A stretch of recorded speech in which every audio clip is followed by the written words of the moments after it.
What happens when a world-class black CEO boards a plane, only to be quietly told that her first-class seat belongs to someone more regular? Would you fight for your dignity at 35,000 feet, or would you shrink away just to keep the peace when the entire crew stands against you, and privilege seems to write the rules in invisible ink? Do you sit down or stand tall? This isn't just a story about a seat on a plane.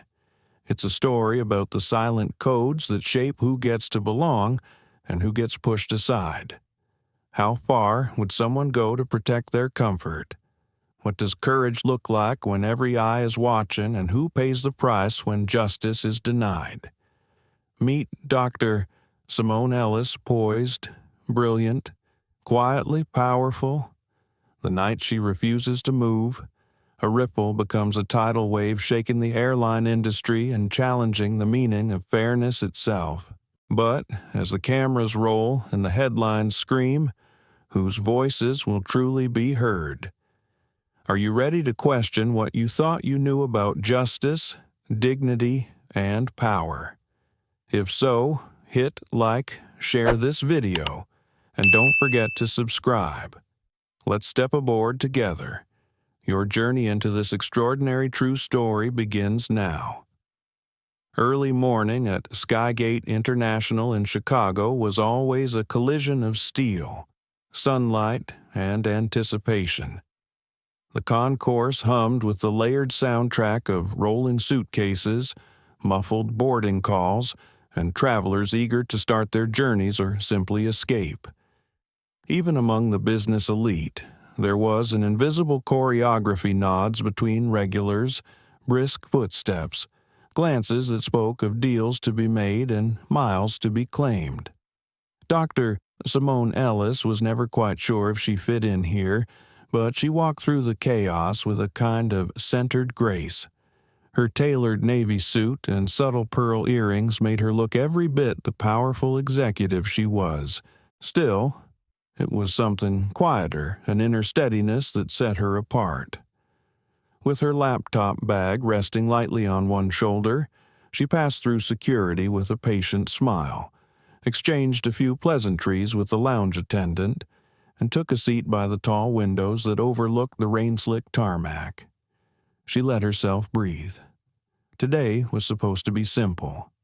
One flight to New York, a keynote speech at the World Innovation and Health Tech Summit, and maybe a moment to herself at 35,000 feet. Her phone pinged with a reminder about her meeting with the New York mayor's office. She checked her watch, steadying her nerves, and willed the day to stay predictable. As she sipped her tea, she noticed the other passengers in the first-class lounge. There was a man in his 60s, gray hair swept back, barking into his headset about quarterly projections. Two women in crisp suits clinked coffee cups and exchanged whispered gossip near the entrance. A young woman in a red beanie tapped rapidly on her laptop, eyes flicking up occasionally to scan the room, an observer, not a participant. Simone found these little scenes comforting.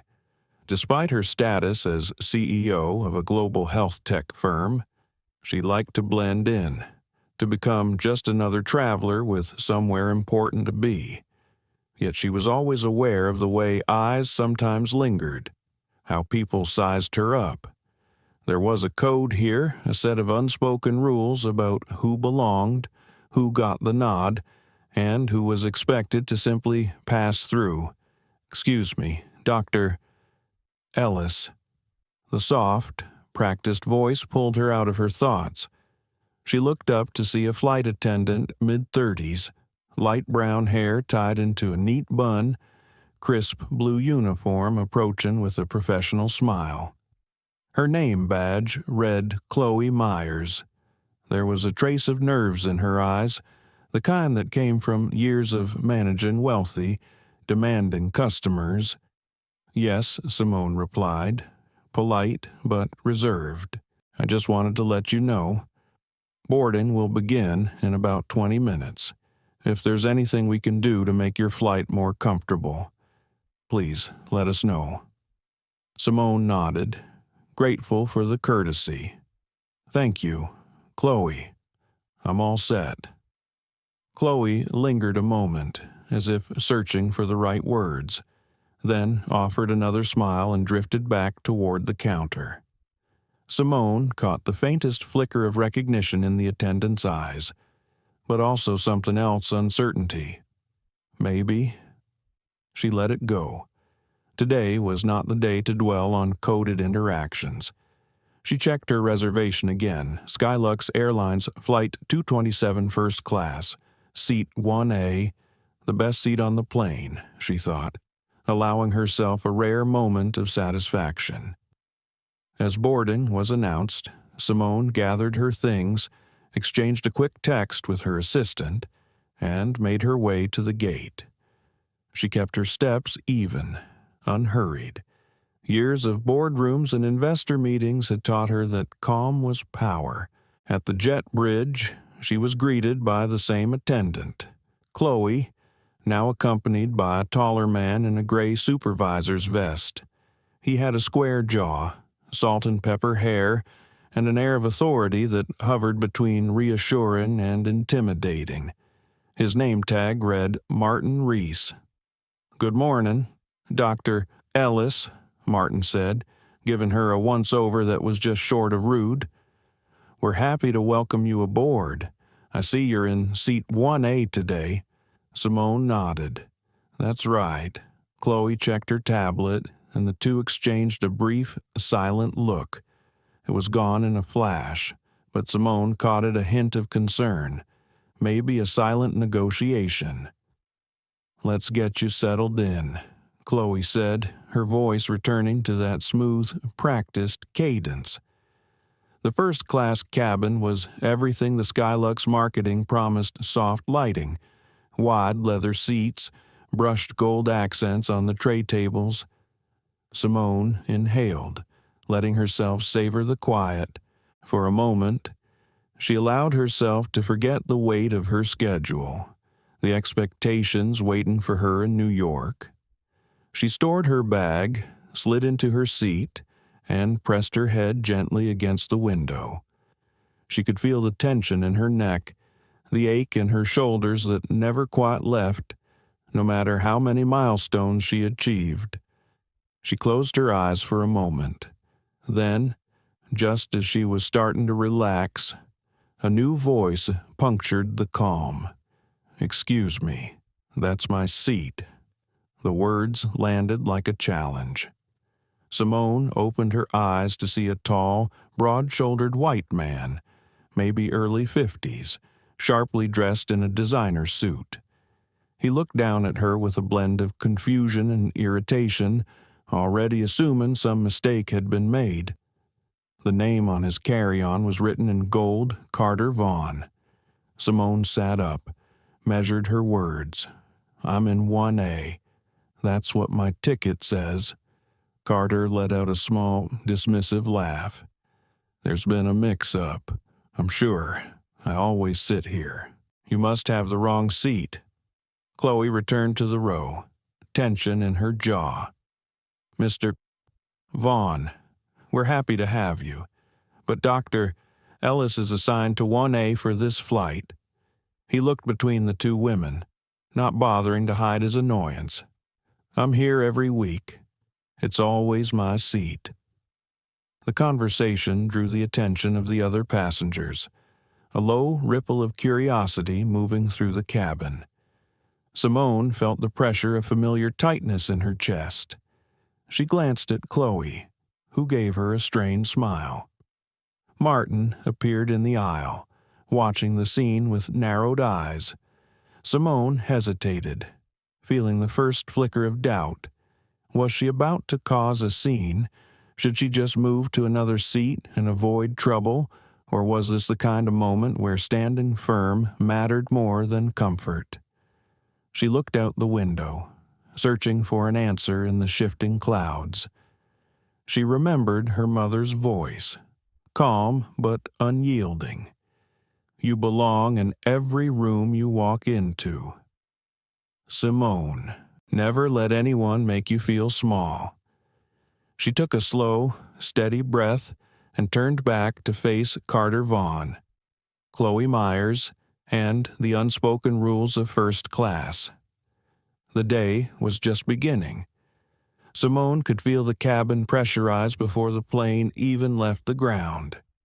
For a moment, it seemed as if everyone in first class had quietly recalibrated their attention, their conversations dipping lower as eyes flickered between the woman in seat 1A and the man now standing over her. Even the delicate clink of crystal glasses and the soft music filtering in from the speakers seemed to retreat, making space for the silent drama unfolding just a few rows away from the door. Carter Vaughn's posture was unmistakably one of ownership, the kind that comes not just from wealth or status, but from a lifetime of having doors opened without needing to ask. He barely bothered with a polite smile as he repeated, "I always sit here. Surely there's another seat for you, ma'am." Simone heard the way he said, "ma'am." It sounded less like respect and more like a label. For a second, she almost apologized, almost slid out of the seat to make his morning easier. But she caught herself. She looked at the boarding pass again, as if needing its authority to steady her. Chloe Myers, sensing the awkwardness expanding in the row, stepped forward with a determined smile. "Mr. Vaughn, your seat today is 1C, just across the aisle. We've had some changes due to new reservations, but I assure you, you'll have every comfort." Carter's jaw flexed. He pressed his lips together and glanced around, measuring who was watching. "This is absurd," he said, not directly to anyone but loud enough to claim the attention of half the cabin. "I've been flying this route for 10 years. I always request 1A. I don't understand how this mistake could happen." Simone sat quietly, hands folded on her lap. Her heart thumped a little faster, her face composed but her mind whirring. A lifetime of small slights and mistakes flickered through her memory, each one so easily explained away, each one leaving its mark. She looked up at Chloe, who met her gaze for half a second. There was something pleading in Chloe's eyes, as if she was silently begging for the situation to resolve itself. But for whom? For the regular, or for the one who had simply followed the rules and paid for her seat from the next row back? Ava Patel watched everything with the unblinking gaze of someone who understood that stories worth telling always began with these small moments. She opened her phone, quietly typing a note, "First class, Skyluxe 227. Tension over a seat. Two worlds collide." Her hands trembled just a bit as she typed. Carter, refusing to be dismissed, continued. "Martin," he called out, as if summoning a butler, "can you please explain why my seat was given away?" Martin Reese, who had been overseeing boarding with his usual efficient calm, now appeared in the aisle, an air of authority radiating from his pressed uniform and the headset clipped over one ear. "What seems to be the problem here?" he asked, though it was clear he already knew. "Apparently." "I'm not in my usual seat," Carter said, his tone edged with irritation. "I always have 1A. I'd like it resolved." Martin nodded, his eyes scanning the scene, then looking past Simone as if she were a puzzle piece placed out of order. "Let me check the manifest," he said. Pulling up a tablet, he tapped a few times, his brow furrowing. "It shows that seat 1A was reserved and paid for by Dr. Simone Ellis." Carter's eyes narrowed. There must be a way to fix this. I'm sure Dr. Ellis wouldn't mind taking another seat for the sake of a regular guest. The request, delivered with forced politeness, landed heavily. Martin's expression didn't waver. "I'm afraid we must honor the current assignment. Dr. Ellis has done everything by the book." Chloe shifted her weight, obviously uncomfortable. "Would you like help with your luggage? Mr. Vaughn, I can show you to 1C and bring you a welcome drink." Carter didn't respond right away. Instead, he looked at Simone, his gaze cool, measuring, waiting for her to offer an olive branch. Simone looked back, calm but unyielding. "Thank you, but I'll stay right here," Simone said, her voice gentle yet resolute. Around them, the mood thickened. Even those trying to pretend they weren't watching were now fully invested. A man in 2B put down his newspaper. A woman in 3A paused her conversation mid-sentence. Ava tapped record on her phone, screen angled just low enough to avoid suspicion. For the first time, Carter seemed genuinely at a loss. He collected himself, straightened his jacket, and let out a sigh. "If this is how Skyluxe treats its loyal customers," he muttered, shaking his head, "then I suppose I have no choice." Simone watched as he finally relented, making a show of gathering his things and settling into 1C, all the while throwing glances her way. Chloe followed him, assisting with his bag, whispering reassurances. Martin lingered, his gaze sweeping the row one more time before he moved on. The rest of the boarding process continued, but the sense of tension did not fade. The first-class cabin, normally a haven of quiet luxury, felt charged with invisible electricity. Simone took out her journal, a habit she'd kept since her early days in medical school. She wrote in quick, neat lines, "People will always find new ways to tell you that you do not belong. Your response must be to take up the space you've earned, even when your heart pounds, especially then." She paused, pen hovering above the paper.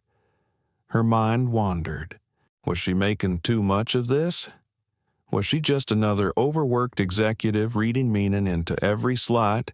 She wanted to believe that sometimes things were just mistakes. Yet the certainty in Carter's voice, the way Chloe had looked at Martin before speaking, the silence of the other passengers, all of it made her wonder. She closed the journal, tucked it into her bag, and tried to refocus.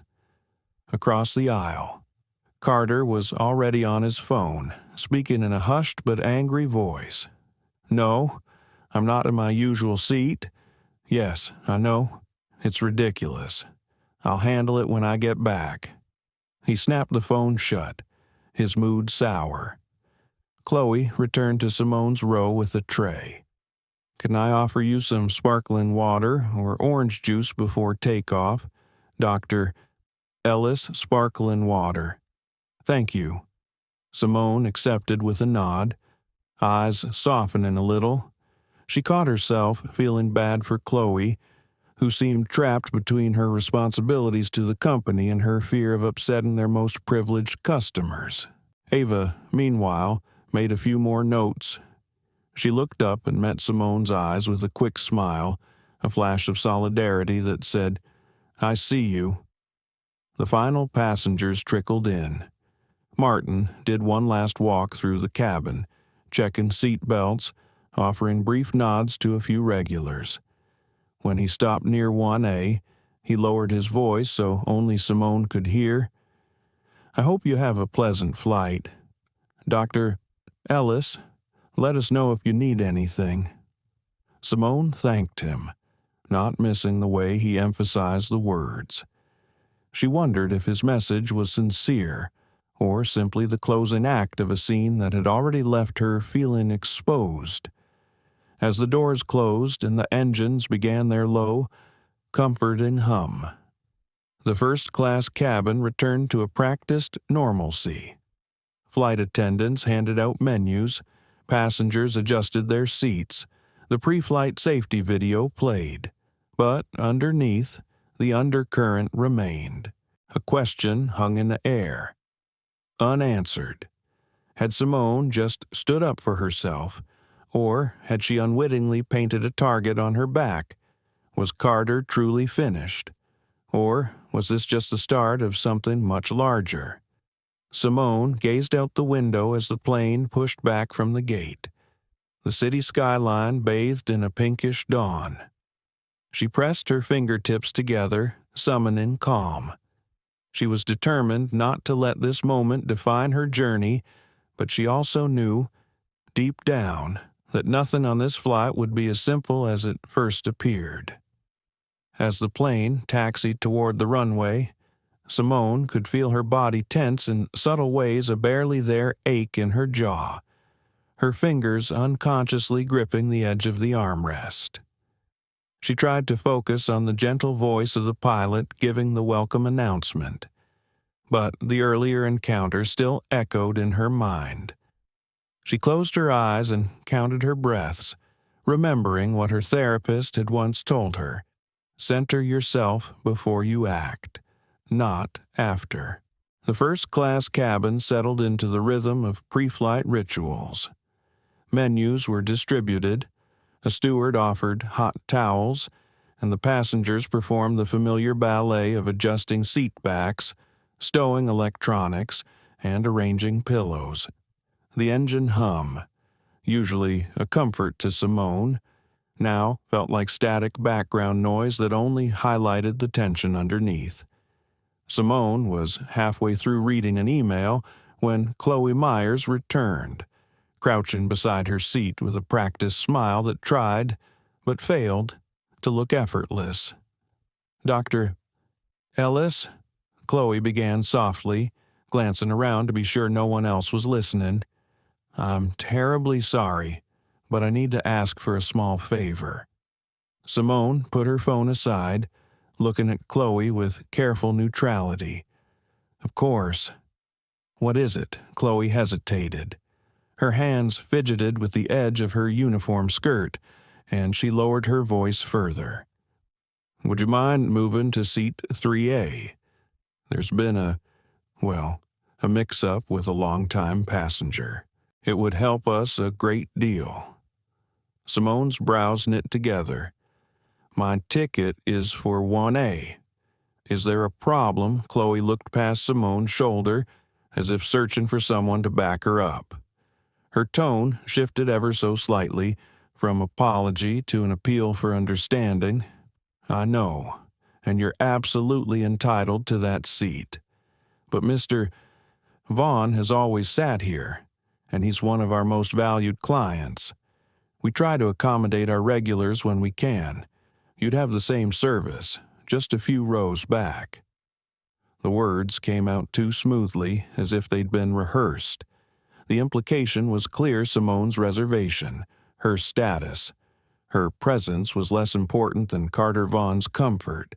That old, familiar sting of being less than burned at the edges of her composure. She kept her tone steady. "I understand your position, but I booked 1A 2 weeks ago. I'm happy to stay here." Chloe bit her lip, frustration and fear mingling in her eyes. She seemed both embarrassed and caught in a tug-of-war between company policy and customer expectation. "It's just that some guests are used to certain things. If you'd be willing to switch, I'd be very grateful." From across the aisle, Carter Vaughn looked up from his newspaper. He didn't bother to hide his interest in the conversation. When their eyes met, Simone felt the full weight of his expectation. He wanted her to comply, to be gracious, to disappear from his preferred space. A hush seemed to fall over the nearby seats. Even those pretending to scroll their phones or browse the menu were listening. Simone hesitated for a heartbeat, feeling the invisible pressure in the cabin. The question gnawed at her. Was this about protocol, or was it about her? "I'm sorry," she said quietly. "I'd prefer to keep my assigned seat." Chloe nodded, but her smile vanished. She stood, smoothing her skirt, and gave Carter a helpless look. He answered with a little huff, shifting in his seat as if to announce his annoyance to the whole cabin. Ava Patel, still observing, scribbled in her notepad. She was careful not to make eye contact, but her pen moved quickly. Simone settled back, her nerves buzzing. She tried to lose herself in the book she'd brought, but her mind kept wandering. She wondered if she was making trouble out of nothing. Was she overreacting? Should she have just moved to avoid conflict in the corporate world?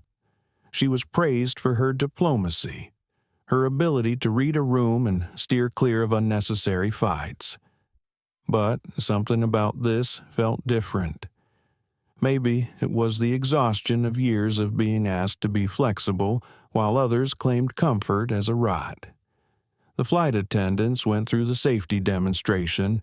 Seat belts clicked, lights dimmed for takeoff. The plane lifted into the sky, city lights shrinking below. As soon as the plane leveled off, Martin Reese made his first walk through the cabin, checking on passengers. When he stopped beside Carter, Carter leaned in and whispered. Martin's jaw tightened. Then, with an air of reluctant authority, he approached Simone's row.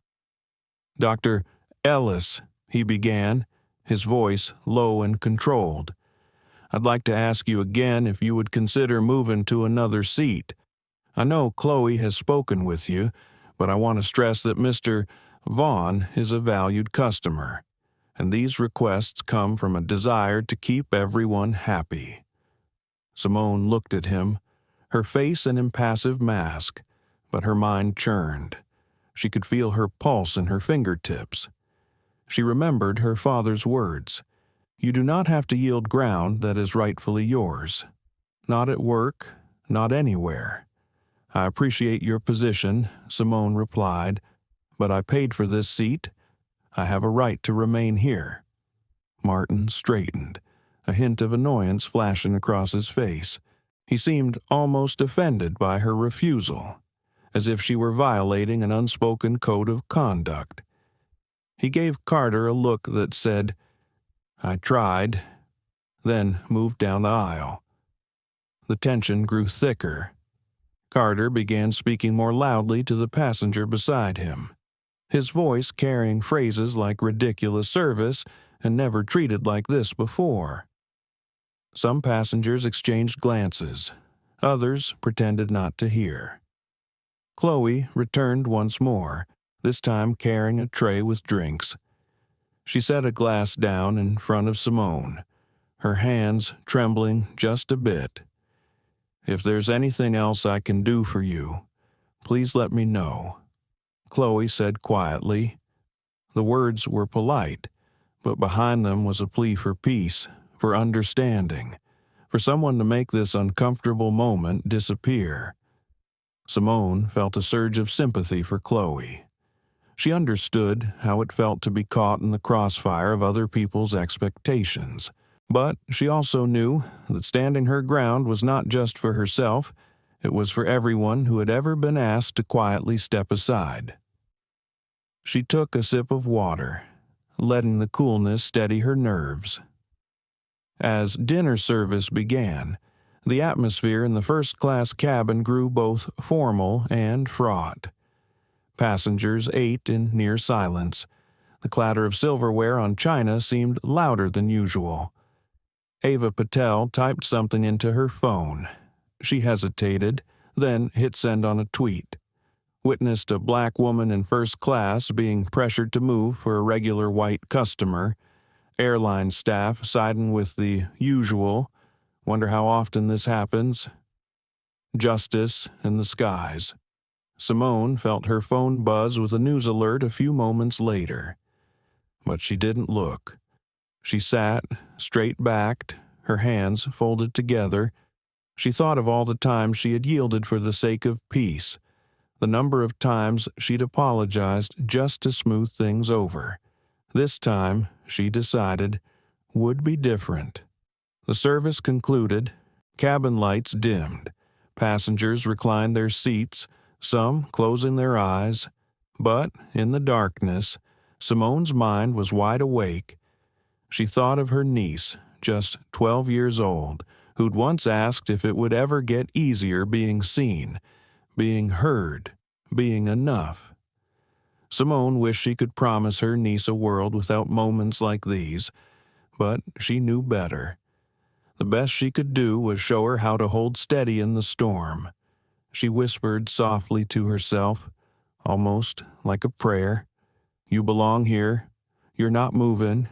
Outside the window, stars blinked in the endless dark. Inside, Simone sat quietly, her resolve hardening, ready for whatever would come next. The night sky outside was a calm tapestry, 1,000 lights scattered across black velvet. But inside the first-class cabin, pressure simmered just beneath the surface. Simone kept her gaze fixed on her tablet, scrolling through her keynote slides, but the words began to blur as her mind replayed every glance, every whispered exchange. She could sense the restlessness all around her, as if the plane itself had caught the tension. Dinner plates were cleared with quiet efficiency. Chloe returned for the third time, her polite smile stretched thinner than before, offering a choice of dessert. The options sounded luxurious chocolate mousse, fresh fruit, cheesecake, but Simone was not hungry. She requested tea instead, her tone as gentle as she could make it. Chloe nodded, her hands fidgeting as she poured the water. At the other end of the cabin, Carter Vaughn was making no effort to lower his voice now. He spoke to his seatmate, a middle-aged woman named Susan in a silk scarf, who nodded with the solemnity of a co-conspirator. "It's outrageous, Susan. After all these years, I fly every week.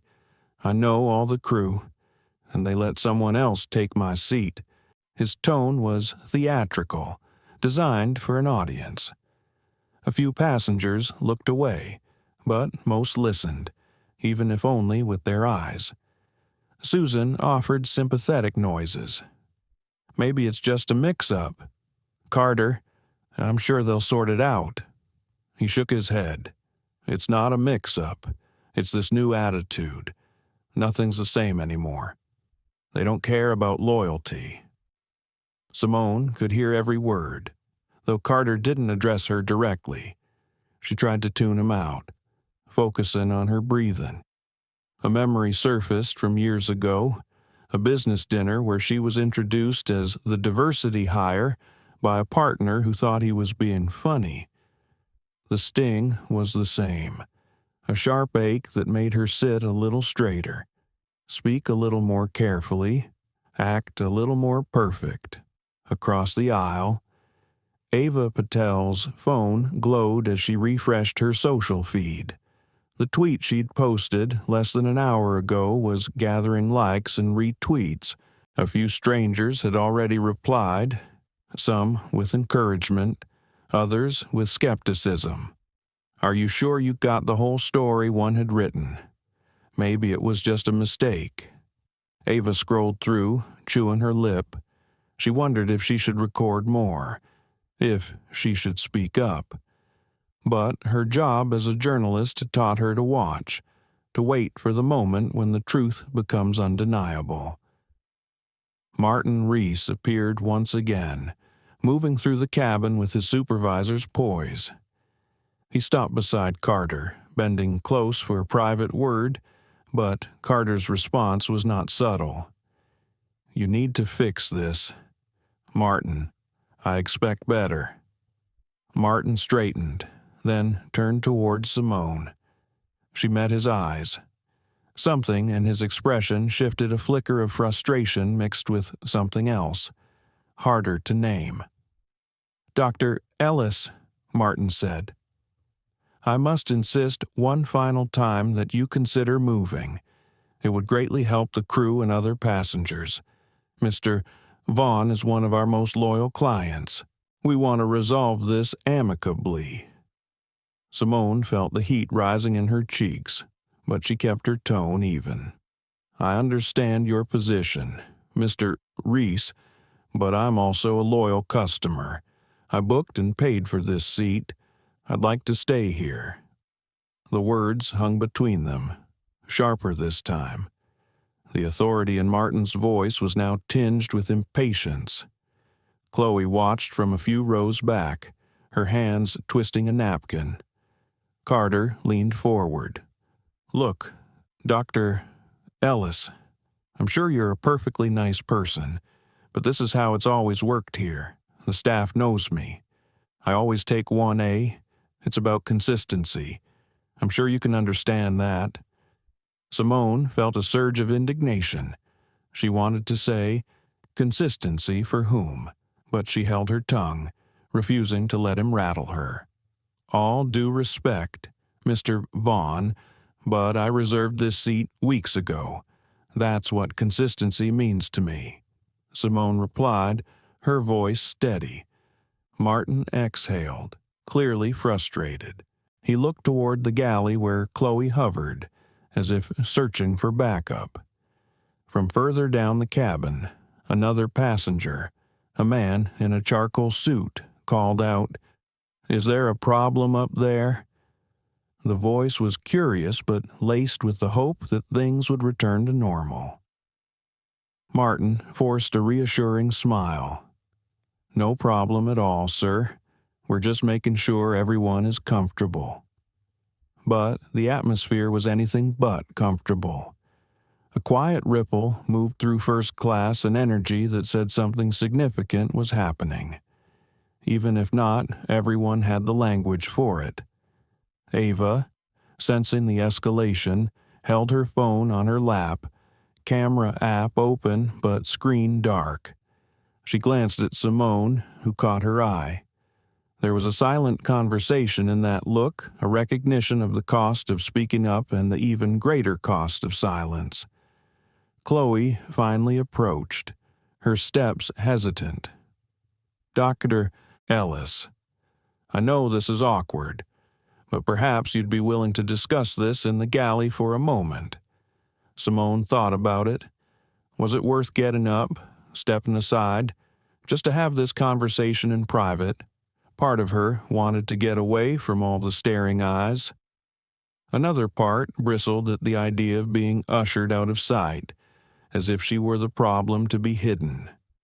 She shook her head gently. "I prefer to stay here. Thank you." The conversation was interrupted by the captain's voice coming over the intercom.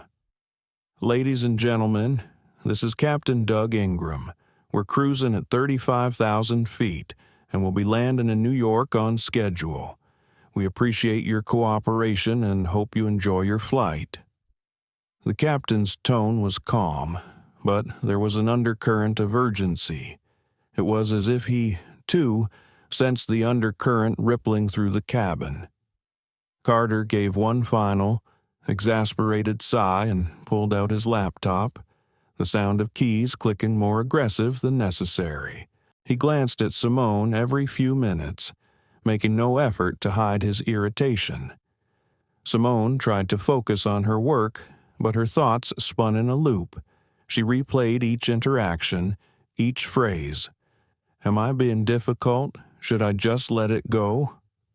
What if this gets worse?" But deep inside, something told her that if she moved, she would regret it more than if she stood her ground and risked conflict.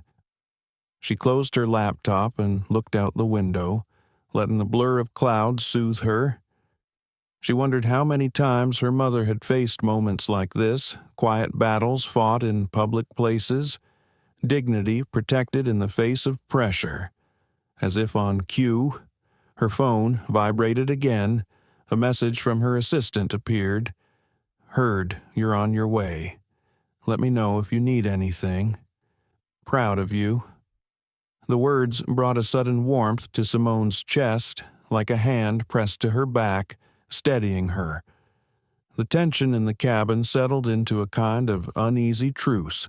For the rest of the meal service, there were only small, loaded silences, the kind that say more than words ever could. After dessert, Martin returned, this time standing at the front of the cabin. "If any passenger requires assistance, please let the crew know. We are committed to making this a pleasant experience for all our valued guests." The emphasis on all was not lost on Simone. She wondered if it was a concession, or just a line rehearsed in staff meetings. She noticed, too, the way Chloe hovered nearby, as if waiting for someone to make the next move. Ava took a chance and quietly slipped Simone a folded note when she passed by to the restroom. In neat handwriting, it read, "You're not alone. If you need a witness, I'm here." Simone's eyes watered for a moment. She tucked the note into her journal, a silent promise to herself to hold steady. The cabin lights dimmed as the flight attendants prepared for rest. Most passengers reclined their seats and drew the curtains for privacy. In the half-light, Simone let her mind wander, replaying not just the events of the evening, but every time she had been told explicitly or by omission that her place in the world was negotiable. She pressed her hands together and whispered her resolve again, softer this time, but no less fierce. "I am not moving. Not tonight. Not for this." As the hum of the engines deepened, the plane soared on, carrying with it all the unspoken words, private doubts, and public challenges of one extraordinary flight. The cabin was bathed in a soothing blue glow as the flight moved deeper into the night. Simone stared at the reflection in her window, her face a silhouette framed by the faint city lights far below. For a while, she tried to lose herself in her work, but every few minutes her mind circled back to the growing unease in the air. The words, just a misunderstanding, replayed in her thoughts. But something inside her insisted this was different. This was not a simple error in a system. It was a question of belonging and the quiet test of whether she would shrink or stand tall. She picked up her journal, running her finger over the smooth leather cover. Inside. Ava's note was tucked like a secret message of solidarity. For the first time since the flight began, Simone allowed herself to feel not just the pressure, but also the unexpected support, small but powerful. A counterweight to the chill radiating from Carter's side of the cabin. Across the aisle, Carter was restlessly scrolling through emails, the flicker of his phone screen illuminating a face set in lines of annoyance and pride. Every so often, he glanced at Simone, as if her presence alone was a challenge to his natural order. He didn't speak to her, but his whispers to Susan were designed to be overheard. "She's just being stubborn. That seat has always been mine. Some people just don't get it." Simone overheard the words but kept her face carefully neutral. She wondered how many times he had said things like that in rooms she'd never entered, in offices she'd never been invited to join. How many times had her own presence been an interruption of someone else's certainty? Chloe Myers moved quietly through the cabin, refilling drinks and straightening blankets. Her polite smile had faded into a look of cautious wariness. She brought Simone a fresh cup of tea and lingered for a moment, her hands twisting the hem of her apron. "Dr. Ellis, are you comfortable? Can I get you anything else?" Simone shook her head gently. "I'm fine, thank you." Chloe nodded, but didn't move away. She hesitated, lowering her voice. "I just want to say I'm sorry for all this. I know it's not your fault, and I wish it hadn't happened. There are some things I can't control." Simone looked at her, seeing not just an airline employee but a young woman weighed down by the expectations of others. She nodded with genuine warmth. "Thank you for saying that. I know it isn't easy to be in your position either." Chloe's eyes softened, and for a brief second, some of her nervousness fell away. "I'll do what I can to make the rest of your flight as smooth as possible," she said before moving on. As the plane soared on, the divide in first class grew more pronounced.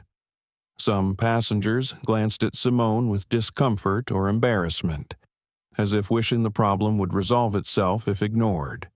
A few, like Ava, offered small smiles of encouragement or solidarity, but others, especially those clustered around Carter, remained cold, reinforcing the boundaries they believed defined their world. It was during the quietest part of the night, as most passengers tried to sleep, that Martin Reese returned. His posture was more rigid than before, and he didn't bother lowering his voice. "Dr. Ellis, may I have a word with you at the front of the cabin?" Simone hesitated, then nodded, collecting her things and following Martin past the rows of sleeping travelers. She felt every pair of eyes on her as she walked, a silent procession through the narrow aisle. When they reached the galley, Martin folded his arms and looked at her with an expression that blended frustration and tired authority. "I need you to understand that your refusal to move is causing disruption. I'm asking you one last time to cooperate for the good of the cabin. We need to seat Mr. Vaughn in 1A. He's an important client. If you continue to resist, I will have to escalate the situation." Simone listened, feeling a strange calm settle over her. She remembered her niece's hopeful questions, her mother's stories of quiet resistance, her own years of working harder to be seen as enough. She let Martin's words wash over her, but she would not be swept away. "I'm not causing the disruption," Simone replied quietly. "I'm sitting in my assigned seat. I paid for it. I followed every rule. If this is about my presence making others uncomfortable, that's not my responsibility to fix." Martin's face tightened, but for a moment, his eyes flickered with something like doubt. "You need to understand how things work in this cabin," he insisted. Simone looked at him directly, her voice still low but unwavering. "I understand exactly how things work. That's why I'm not moving." Martin stood for a moment longer, caught between duty and discomfort, before turning and leaving her alone in the galley. As she made her way back to her seat, she noticed the subtle shift in the cabin. Some passengers looked away. Others watched her with new respect or, in a few cases, open hostility. Carter looked especially displeased, his lips pressed into a thin line of irritation. Simone settled back into 1A, feeling the fatigue of the confrontation begin to settle into her bones. She closed her eyes and breathed in deeply, the scent of chamomile tea grounding her. For the first time, she didn't wonder if she was overreacting. She knew, without question, that standing her ground was the right thing to do. As the hours passed, the cabin was heavy with silence and suppressed emotion. Ava's tweet began to gain traction, with replies and retweets rolling in from people across the country. "It's not just a seat," someone commented, "it's a symbol. Thank you for standing up." Another wrote, "How many times do we have to see this happen before it changes?" The conversation had moved beyond the airplane, beyond the narrow aisle of first class. It was now part of something bigger, a question about what was truly fair. Who got to feel at home in the spaces they'd earned? Chloe continued to check in, her interactions with Simone now marked by a careful respect. She brought a blanket, an extra pillow, and asked quietly if Simone needed a wake-up call before landing. Each gesture was a small offering, a way of acknowledging what words could not repair. Martin did not return to Simone's row. Instead, he spent the rest of the night near Carter and his circle, exchanging whispered updates and dark looks. The two men were united by their frustration but separated by their understanding of what had happened. Martin seemed increasingly unsure, his confidence slowly eroding as he watched the online world begin to weigh in. For Simone, the rest of the flight passed in a state of wakeful half-sleep. She drifted in and out of dreams, memories mingling with the cabin's hush. She dreamed of her niece running through a field, arms open wide, laughing without fear. She woke with tears in her eyes, grateful for the darkness that let her feel something private. When the captain's voice finally came over the intercom again, announcing their descent into New York, Simone felt a wave of relief. The city lights glittered like a million new beginnings. She pressed her hand over her heart, holding on to the hope that maybe, just maybe, this flight would mark the end of something old and the beginning of something new. She sat up, straightened her jacket, and prepared herself for landing not just in a new city, but in a world where the line between what is tolerated and what is right was shifting, one choice at a time. The first blush of dawn crept in through the tiny cabin windows, casting faint golden lines across the faces of those still half asleep. But for Simone, the night's tension lingered like a shadow, refusing to lift even as the world outside brightened. The city below was just waking up, but inside the aircraft, something older and heavier clung to the air. Simone sat in her seat, hands clasped in her lap. She gazed out the window, watching as clouds drifted lazily past, her thoughts a slow storm of fatigue, resolve, and quiet dread. She knew, deep down, that nothing had truly been resolved. The uneasy truce of the night was just a pause, a gathering of strength before the next confrontation. Ava Patel, never one to sleep deeply on planes, opened her eyes and saw Simone's reflection in the window. Ava felt a flutter of nerves. She checked her phone, where the hashtag Justice in the Skies was beginning to trend. She considered approaching Simone but hesitated, unsure if her presence would be comforting or intrusive. The hush was broken by the arrival of Martin Reese. His steps were brisk, purposeful, but his face betrayed a lack of sleep. He knelt beside Carter's seat, the two men whispering in low, urgent tones. Occasionally, Martin glanced at Simone, a furrow creasing his brow. It was the look of a man caught between personal discomfort and professional duty. Soon after, Chloe Myers moved up and down the aisle, her politeness now tinged with exhaustion.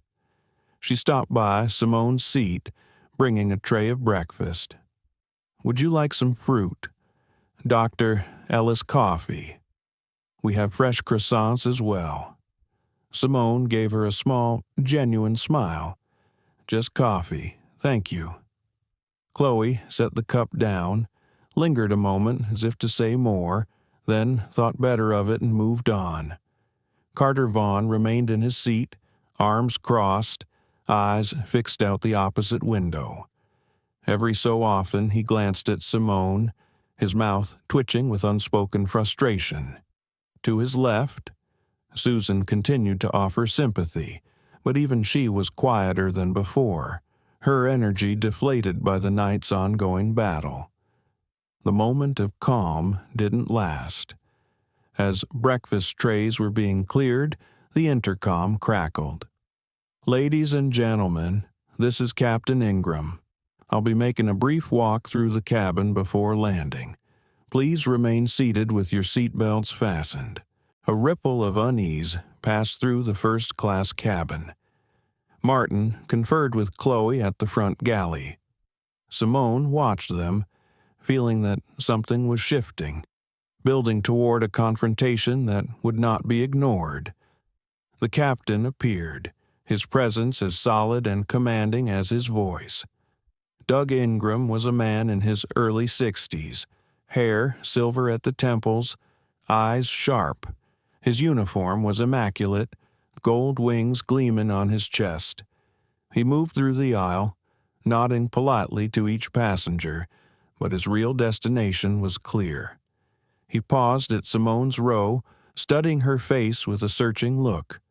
Martin and Chloe flanked him, standing a step behind. "Dr. Ellis," Captain Ingram said, "I understand there's been a seating issue on this flight."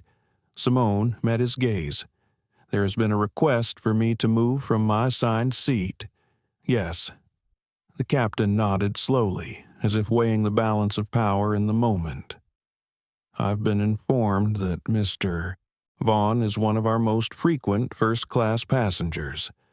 Sometimes we ask for flexibility from our guests to accommodate these situations."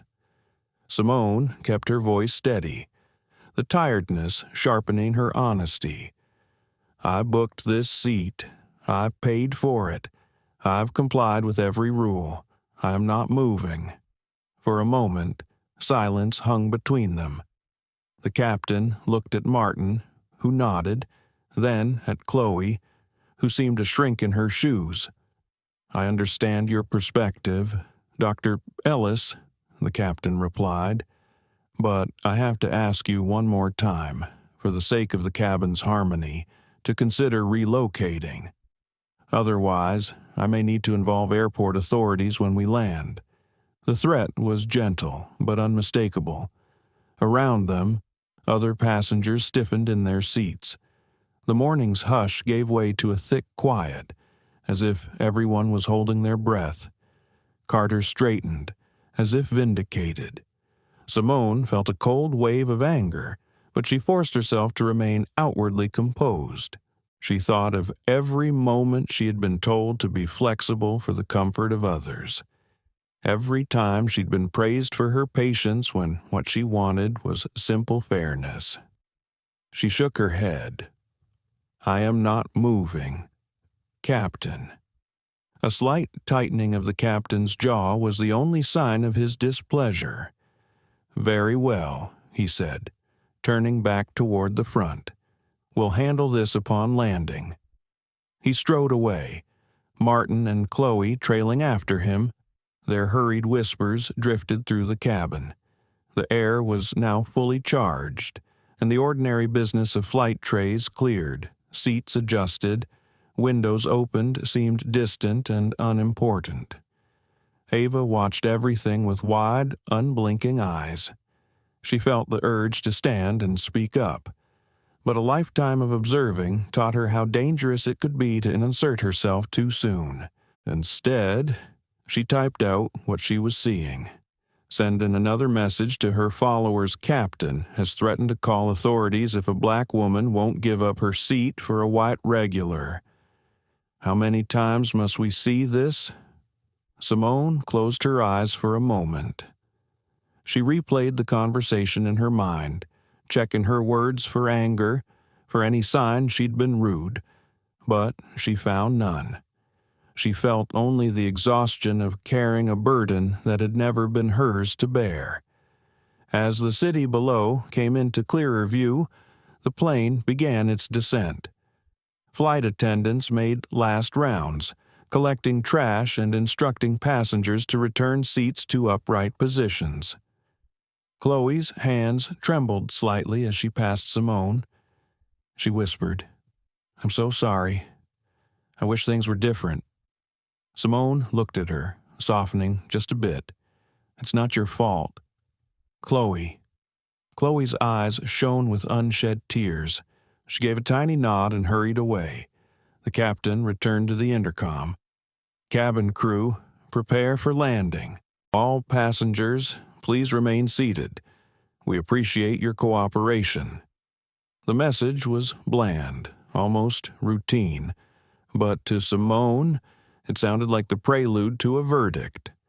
As the wheels touched down and the plane rolled to the gate, every heart in first class seemed to beat a little faster. The curtain between cabins was drawn tight. Passengers sat upright, eyes glued to their devices or studiously looking away. Simone's phone vibrated again, a flood of notifications. Her assistant's concerned messages, texts from friends who had already seen the story online. Even in the insulated space of first class, the outside world was beginning to intrude. When the plane finally came to a stop, Martin approached her seat with two uniformed airport security officers in tow. Their presence was calm, almost gentle, but their message was clear. "Dr. Ellis, we need you to come with us to discuss a situation regarding your seating assignment," one of them said, his tone low and careful. Simone stood, collecting her things with practiced dignity. The eyes of every passenger followed her as she walked down the aisle, flanked by the officers, Chloe trailing behind, shoulders slumped. For Carter, there was a flicker of triumph.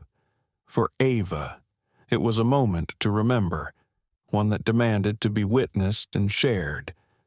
As Simone stepped off the plane, she breathed deeply, her mind a mixture of defeat, anger, and clarity. She would not let this be the end. She would not let this moment define her or anyone like her. Back in the cabin, Carter settled smugly into 1A at last, but the air around him was thin and brittle. Ava watched the new arrangement, her phone already recording as she prepared to tell the world what had just transpired. As the sun rose higher, illuminating the tarmac and the faces of those who thought themselves untouchable, something had shifted. Something small but irreversible. The system had pushed back, but so had Simone, and now the story would no longer stay quiet. As Simone stepped into the bright hallway of the jet bridge, flanked by two uniformed security officers, a hush fell over the line of waiting passengers and airport staff. The silence was punctuated only by the tap of Simone's heels against the polished floor and the quiet hum of the terminal waking up to a new day. Her face remained impassive, yet inside, emotion surged, humiliation, anger, exhaustion, but under it all, a spark of something steadier resolve. Chloe Myers hurried behind, glancing at the officers, then at Simone, her own guilt barely hidden. She wanted to say anything, but found her words trapped in her throat. In a small glassed-in waiting area off the main concourse, the officers invited Simone to sit and explained, with careful formality, that they needed to clarify what had happened on board. It was standard procedure. They insisted. Nothing personal. Simone listened, her hands folded on her lap, answering each question with composed precision. She described how she'd reserved her seat in advance, how she had been asked repeatedly to move, and how she had simply chosen to remain where she belonged. She noticed one officer jotting notes, the other nodding, both avoiding her eyes. Neither seemed eager to be part of this scene, but both were clearly following a script, powerless to alter the machinery of airport policy. Outside the glass, Chloe paced back and forth, biting her lip. Finally, she knocked and was allowed in. "Excuse me, officers, I can confirm Dr. Ellis had the correct seat. I was there. I handled the check-in myself." She looked directly at Simone, voice wavering. "I'm sorry for everything. I wish I'd done more." Simone's gratitude was a small, tired smile. "Thank you. Chloe, I know this wasn't your doing." The officers thanked both women and, after a few more formality-laden questions, told Simone she was free to go, but the damage was already done, her business trip now stained by a story she never chose to write. One written in public and watched by dozens. The final indignity was knowing how easily things could have gone differently. Had she been someone else, or had she simply surrendered? Simone gathered her things and stepped back into the current of airport life. Her phone vibrated with message after message. "Are you okay? Saw what happened online. Let me know how I can help. Don't let them do this to you." She barely had time to register the flood of support before she received a call from her assistant. The voice was tight with concern. "Simone, you're trending on Twitter. There's a video someone recorded the whole thing. It's already gone viral." For a moment, Simone felt dizzy, not because she was surprised, but because she knew this was no longer just her story. It was bigger now, spilling into the timelines, group chats, and news feeds of people far beyond this airport. Her private moment of humiliation was now a spark igniting a much larger fire. Back on the plane, Ava Patel uploaded her footage and posted a thread of tweets detailing the night's events. Her words clear and unsparing. Simone Ellis, doctor, CEO, frequent flyer removed from her paid seat at the request of a white regular, cabin crew and supervisor insisted. Despite her valid ticket, security escorted her off for disruption. I saw it all. Ava included video snippets showing Martin and Chloe pressuring Simone, Carter's smug satisfaction, and the silent discomfort of other passengers. Within minutes, Ava's posts were being shared across the country. Supporters and critics flooded in. Some saw only the disruption. Others, the pattern. How many times do black professionals have to be told they don't belong, even when they follow every rule, wrote one commentator. Another, more cynical, replied, "Rules are rules. Why make a scene?" But Ava's camera had captured more than a rule dispute. It had captured the emotion on Simone's face as she refused to move, Chloe's wavering apologies, and Martin's repeated attempts to enforce an unwritten hierarchy. The footage became undeniable evidence. National reporters picked it up, including prominent news anchors who used the story as an entry point into broader conversations about privilege, bias, and the hidden rules of American society. Simone found herself at the center of a digital whirlwind. Her inbox filled with interview requests, legal advice, offers of support from civil rights organizations, and messages from people who saw themselves in her struggle. Many urged her to fight, to file complaints, to go public. Others simply wrote, "Thank you for not moving." In a quiet corner of the airport lounge, Simone sat alone, scrolling through hundreds of messages. Each one told a piece of a story she already knew by heart. She felt gratitude, but also a sharp pang of sorrow for all those whose stories never reached the light. The lounge was quieter than the airplane, but she could still sense the ripple effect her decision had caused. Two business travelers at the next table whispered about the woman from the video. An airline representative approached, offering a complimentary meal, then quickly retreated when Simone met his gaze with weary firmness.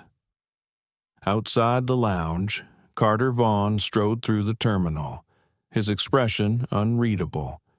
He had gotten his seat, but the price was higher than he expected. In the terminal, a group of passengers recognized him from the viral video.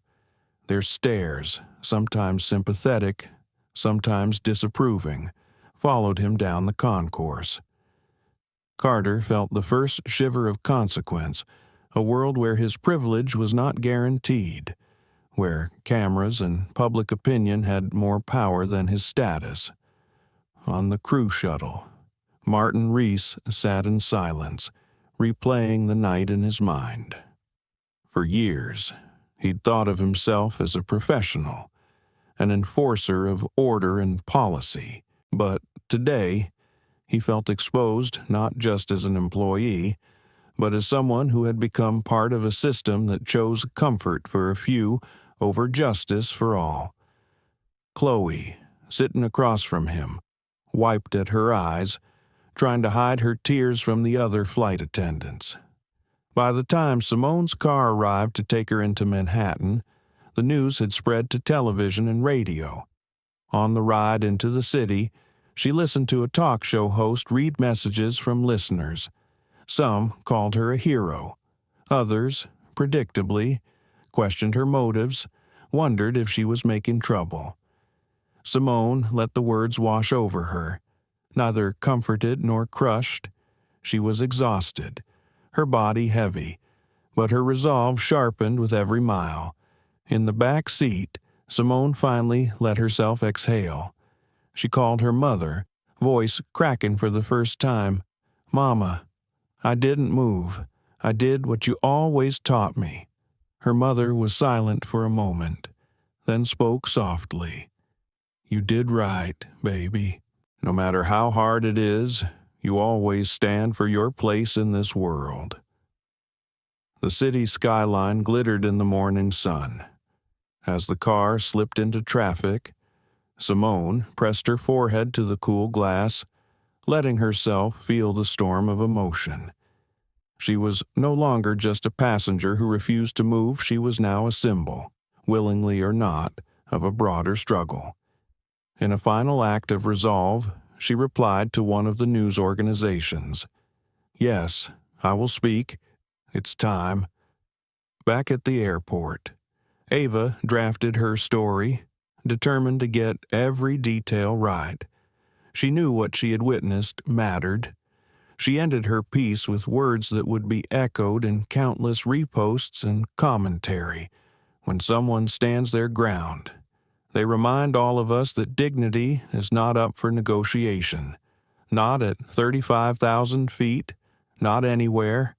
And so, the story of one woman's night on Skyluxe Airlines became something much larger. It was no longer just about a seat or a single flight. It was about who is welcomed and who is denied, whose comfort matters and whose presence is called into question.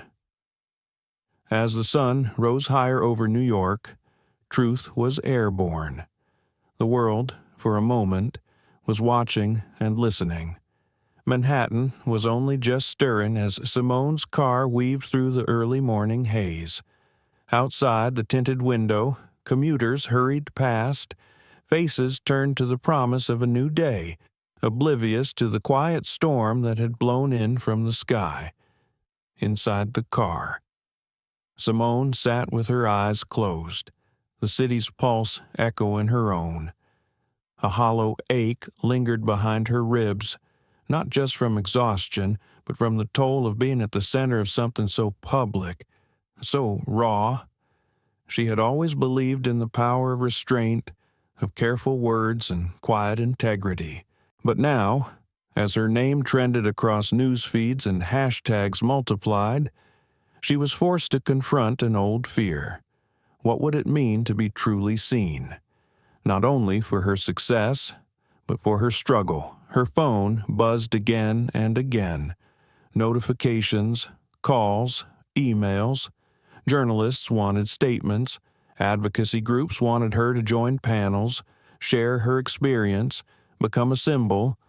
Some messages brimmed with hope, others with anger or doubt. Friends from college, old colleagues, even her niece's teacher had reached out. A text from Ava Patel was among the first she opened. "If you want to talk, I'm here. Your story is already helping others find their courage." Simone hesitated, thumb hovering over the reply button.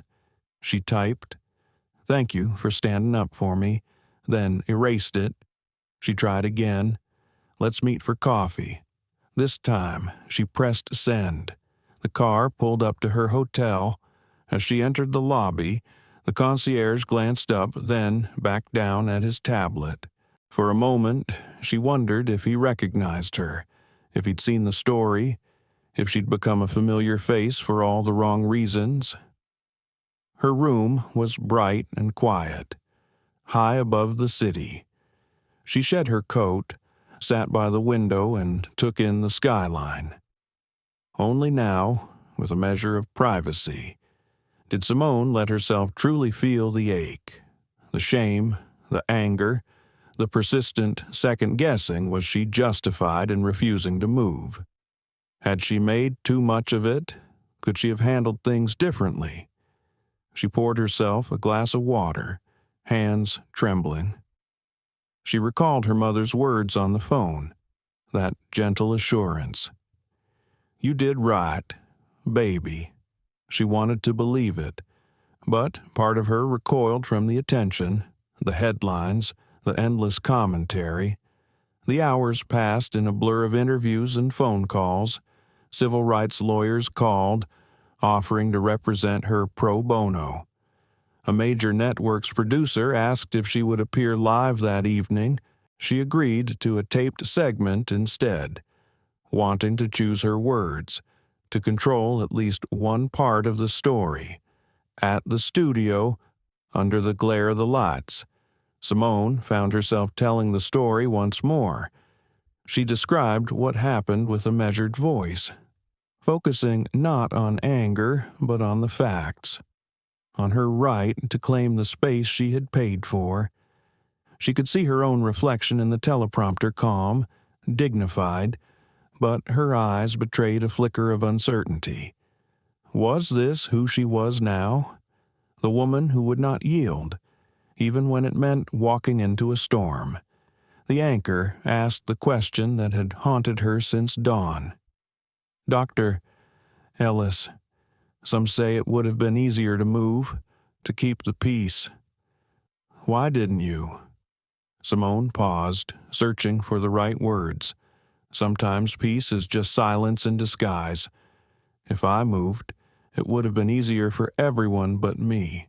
But I knew that if I gave up my seat, I'd be telling every little girl who looks like me that her comfort, her belonging, can be bargained away. That's not a lesson I want to teach.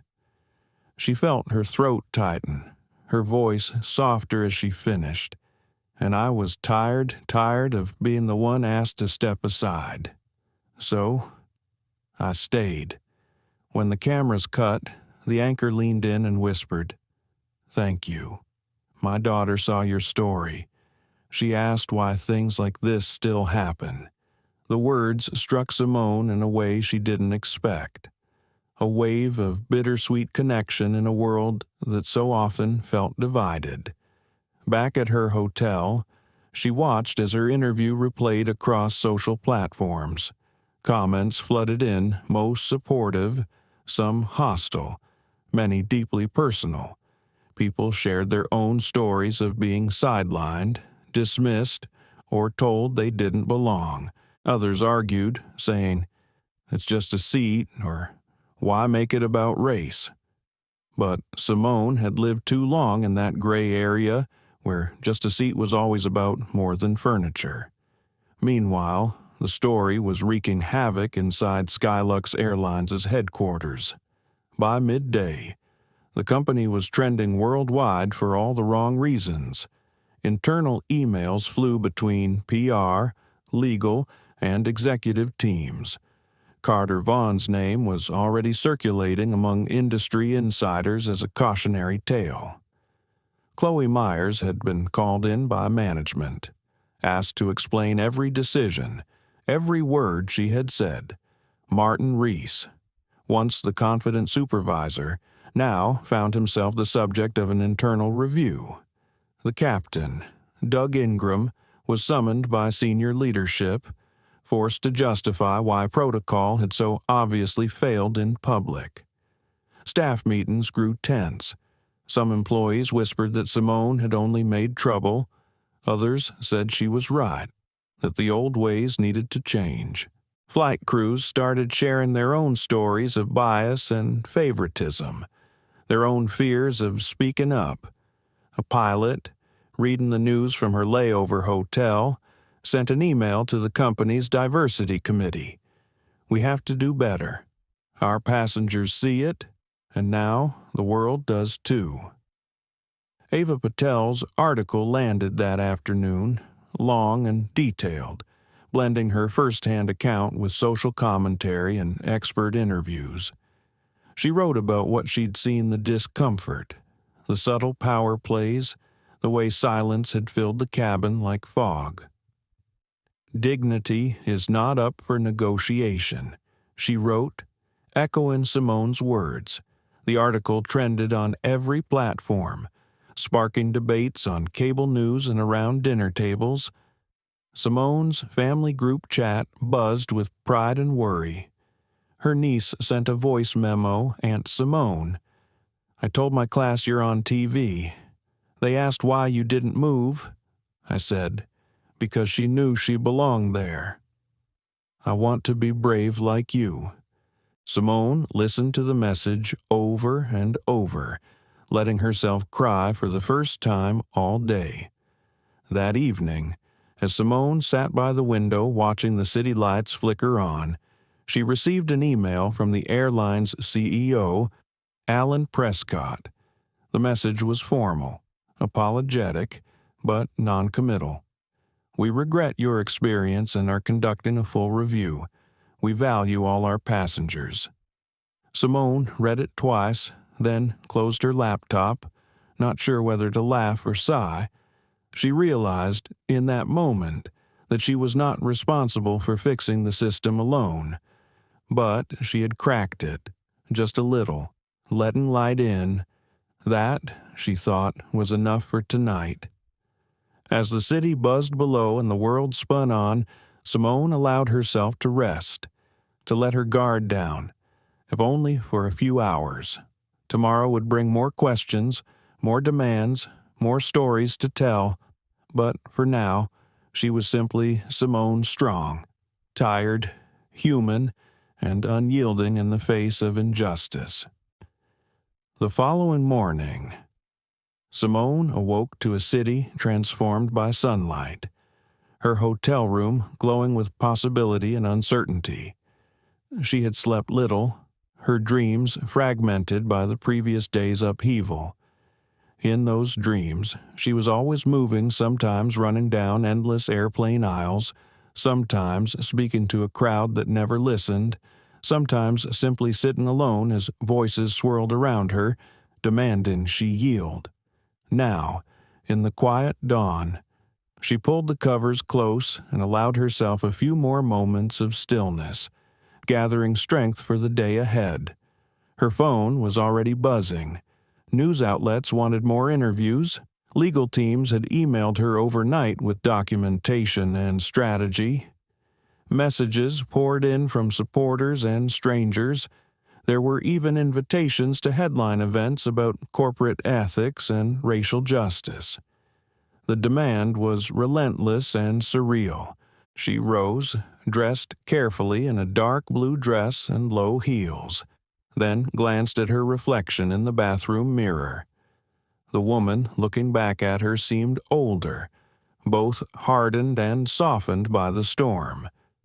She rehearsed her answers for the coming interviews, but underneath it all, one question gnawed at her. Was she ready for the fight that was only just beginning downstairs? The lobby was busy.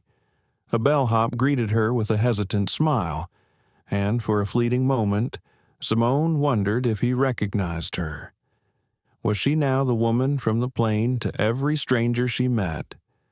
She shook off the thought, shouldered her bag, and stepped into the bustling city. She met Ava Patel at a cafe on the Lower East Side. The journalist's presence was a comfort, a witness who understood the cost of being caught in the public eye.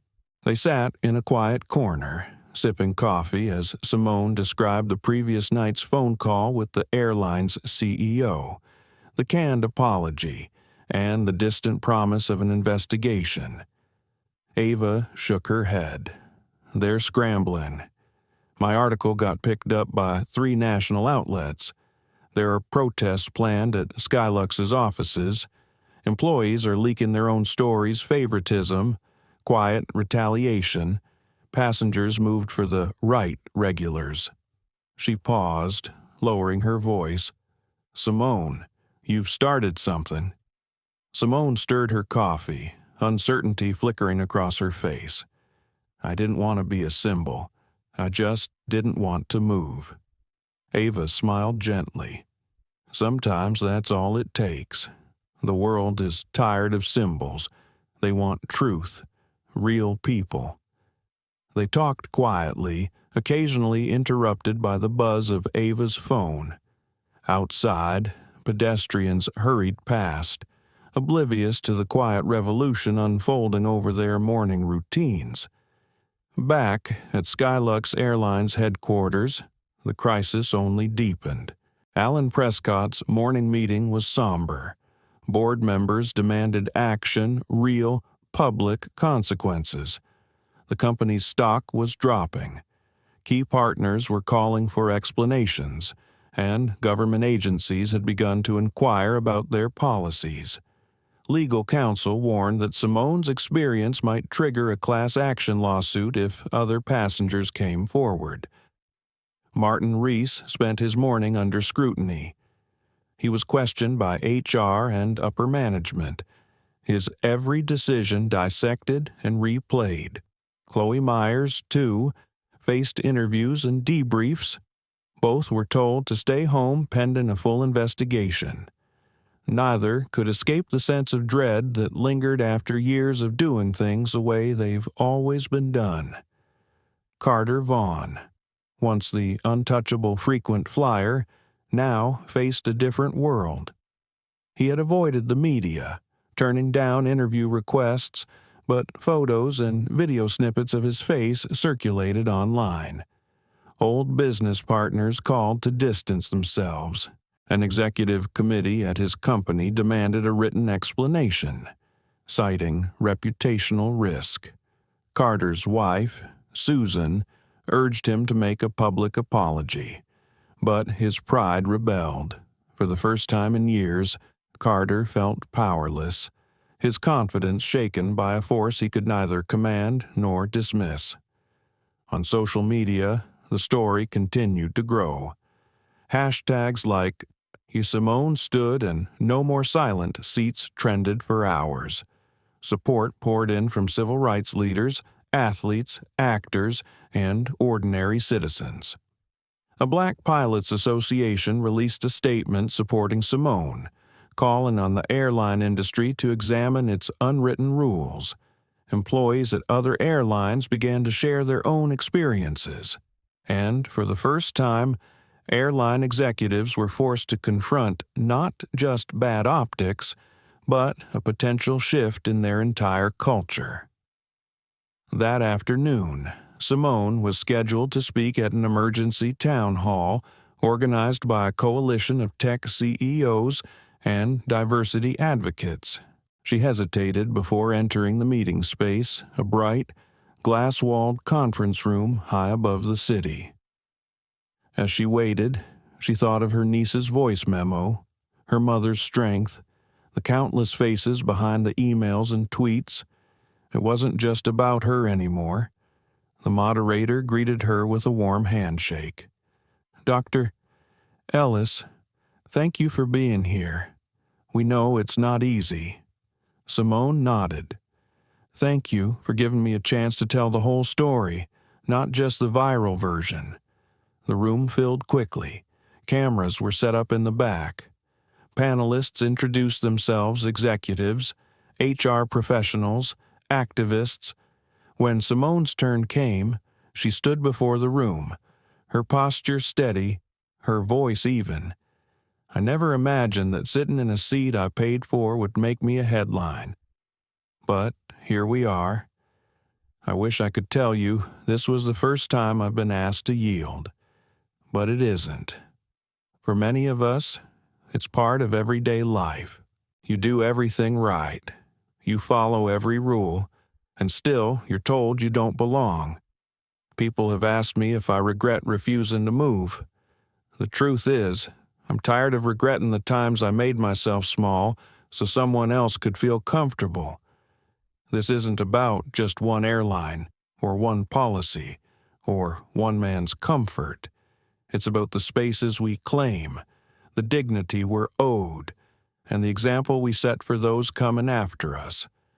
I hope my story, our story, can be a turning point, not just for airlines, but for every place where the rules are written in invisible ink, where comfort is reserved for a select few.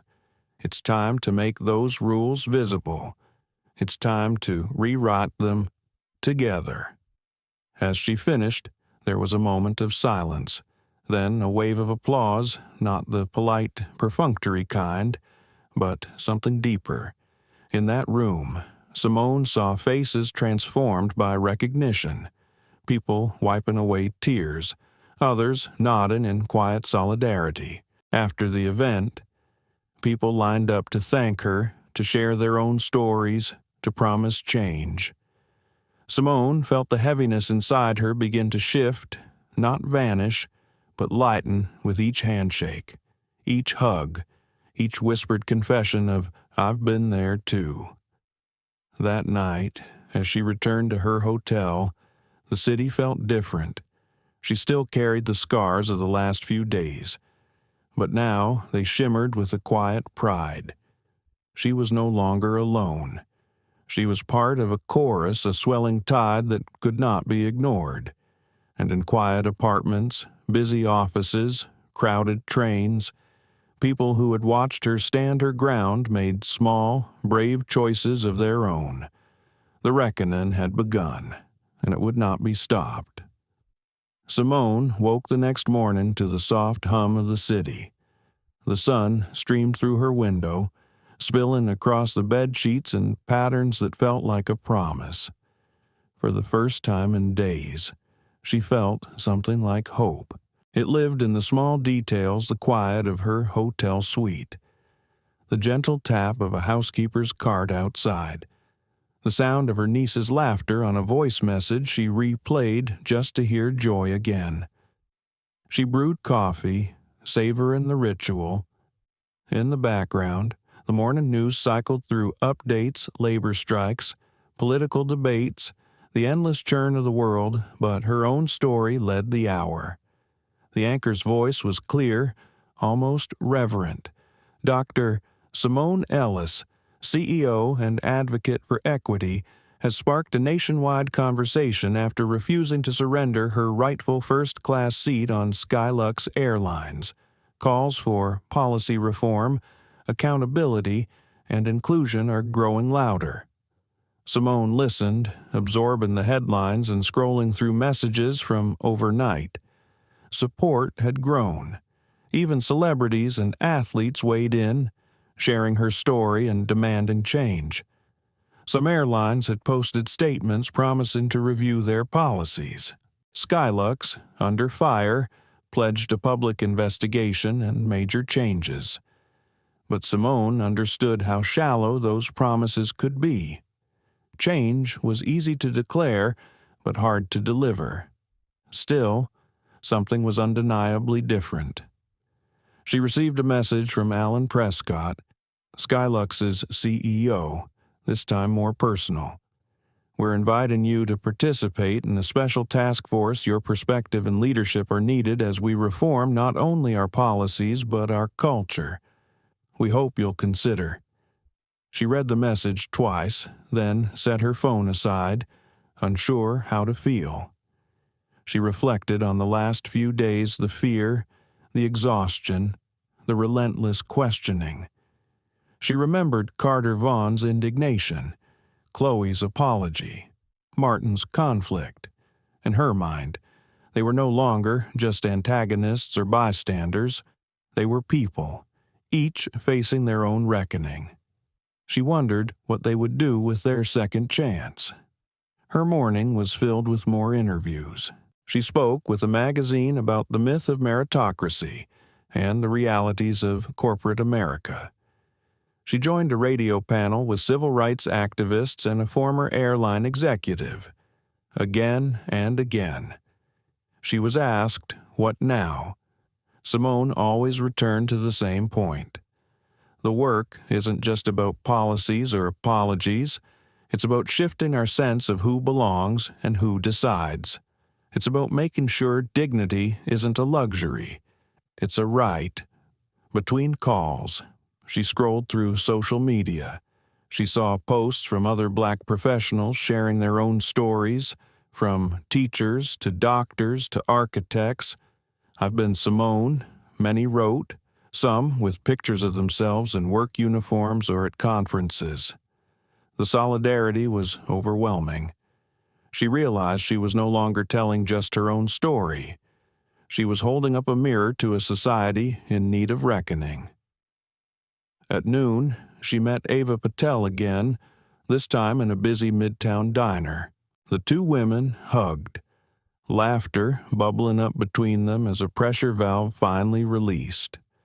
For a moment, they allowed themselves to be simply friends, women who enjoyed bagels and coffee, who swapped stories about families and favorite books, who marveled at how quickly the world could turn. Ava was energized. There are demonstrations outside Skyluxe headquarters. Employees from other airlines are organizing forums, demanding their companies do more than release empty statements. She paused, lowering her voice. You realize you could ask for almost anything right now. People would follow. Simone shook her head, smiling gently. I'm not interested in power for its own sake. I just want the next woman, whoever she is, to have an easier time than I did. They talked about next steps. Should Simone join Skyluxe's task force? Should she push for federal regulation? Should she step back and allow others to lead the movement she'd started? In the end, they agreed Simone should choose what felt right, not what was demanded of her. After lunch, she found a quiet bench in Central Park and let herself breathe. The city seemed brighter, less heavy. She noticed people smiling at her as they walked by, some with recognition, some simply sharing the peace of a sunny afternoon. Her phone rang, and she answered. It was Chloe Myers, her voice hesitant but hopeful. Dr. Ellis, I wanted to thank you. HR put me on leave, but I used the time to talk to my family and read the comments online. I realized I've stayed quiet for too long. I wrote a letter to management about what really happened, and I asked to join their diversity council. I want to do better. I just wanted you to know. Simone felt a wave of relief and pride. Thank you. Chloe, it takes courage to speak up. They spoke for a while about fear, about second chances, about what it meant to make real change from within. When the call ended, Simone sat quietly, letting the meaning of the moment sink in.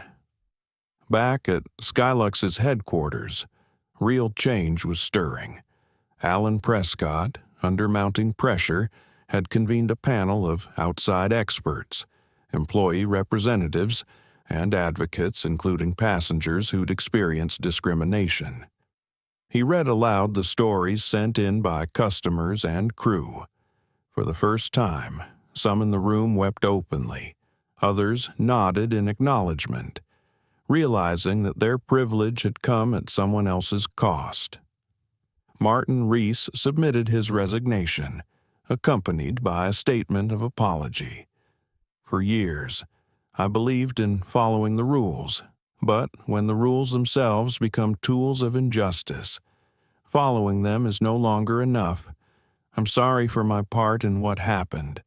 I vow to listen and learn. Carter Vaughn, after a long silence, issued a public apology of his own. He wrote, "Privilege blinded me to the cost of my comfort. I was wrong. I hope this is a chance for me to listen, not to speak.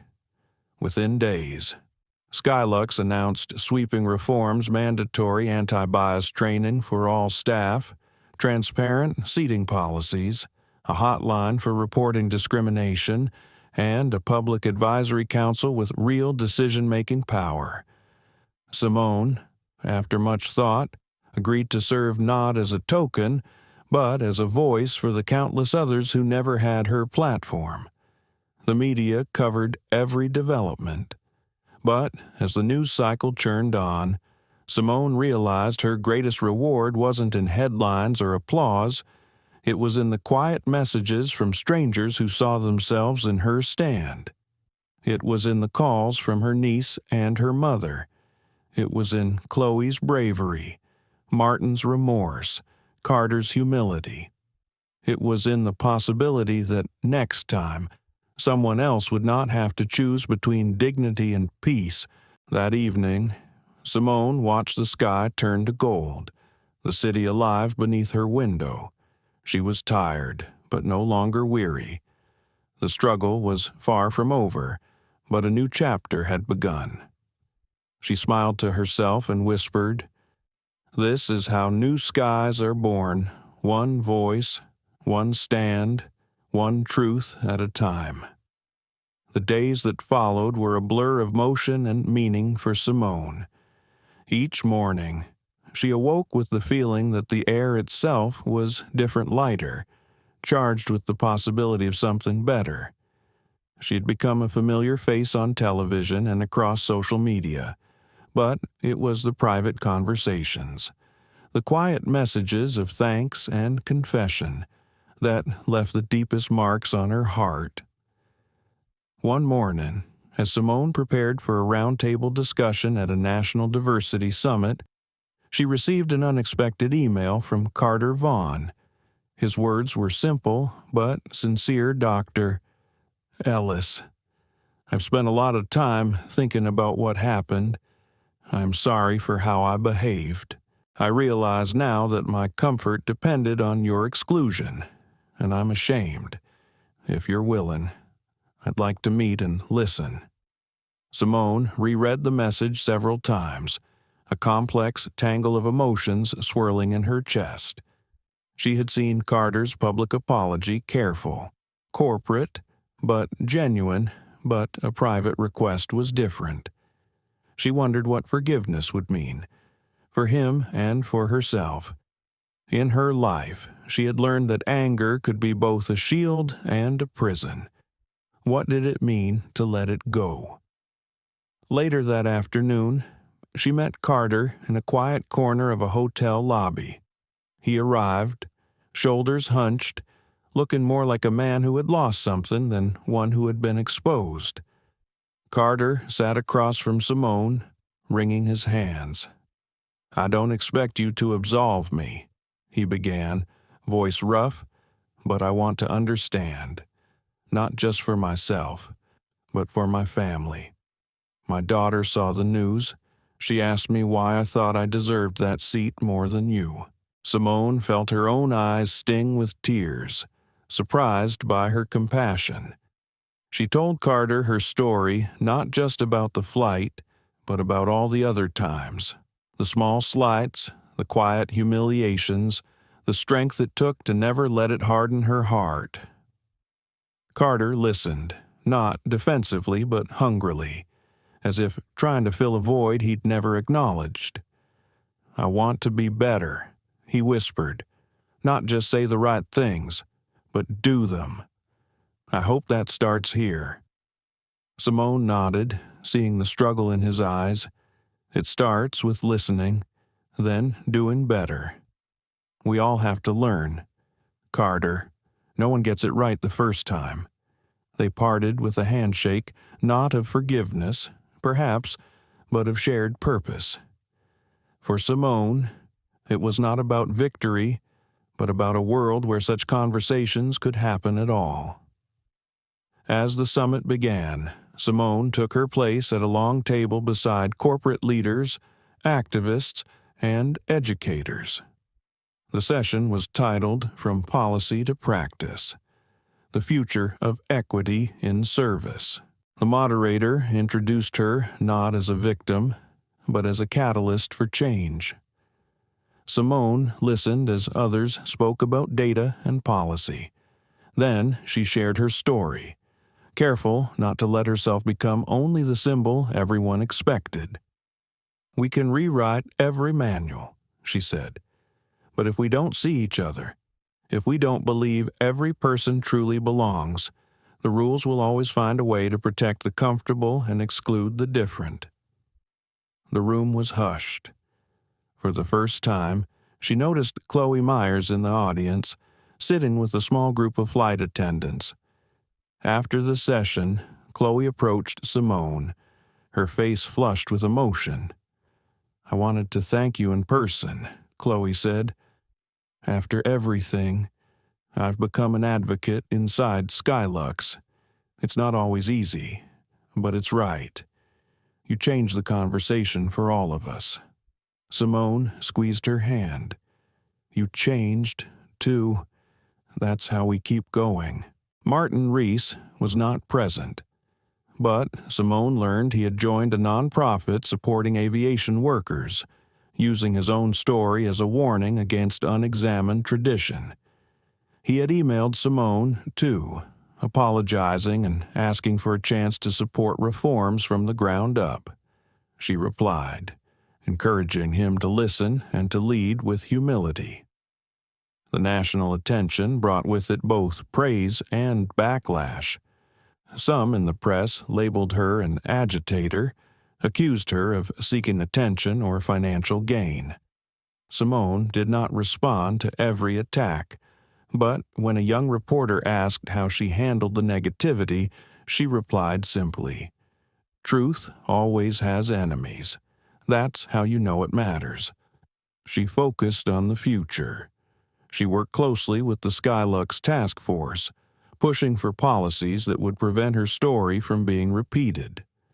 She insisted on regular public reports, independent oversight, and direct input from both employees and passengers who had felt excluded.